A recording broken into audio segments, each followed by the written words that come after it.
For people like Jan Campbell, who relies on her motorized wheelchair to get around, there's just no way for people to move out of the way. the all too familiar cacophony of construction is more than a nuisance.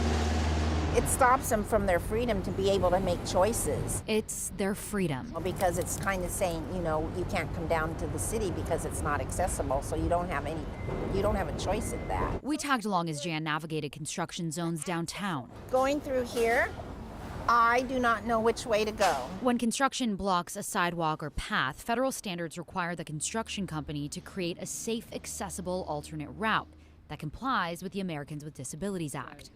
It has to have clear signage. Barriers must be detectable for people who are blind or have low vision. And there shouldn't be anything blocking the path or creating a hazard, like this.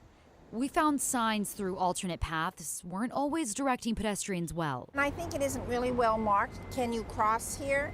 Because I do see some signage there, but you really don't know that it's to go across this way. Jan says alternate routes aren't always accessible to people in wheelchairs or her friends who are blind.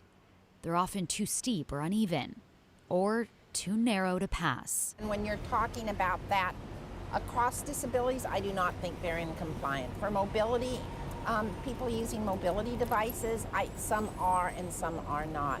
But when you're doing construction, it can make it very, very difficult to comply to ADA. I walked with a GoPro strapped to my chest and found similar issues scattered around Portland's construction sites.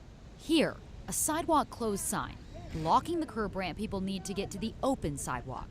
Here, I found caution tape, not acceptable under the ADA. It could be illegal if the accessible path is not actually accessible, right? If it's too narrow, if it's too steep, if there are obstructions. And so the one thing I see often here in Portland are the grates themselves. Emily Cooper is the legal director at Disability Rights Oregon. I have seen several places in our city where either the signage for the alternative route isn't awesome, or the alternative route itself is still not accessible. Cooper feels companies familiar with ADA do a pretty good job, but others aren't as well educated. They're trying, but they're not succeeding in all areas. While the city might be responsive, she wishes they'd plan better.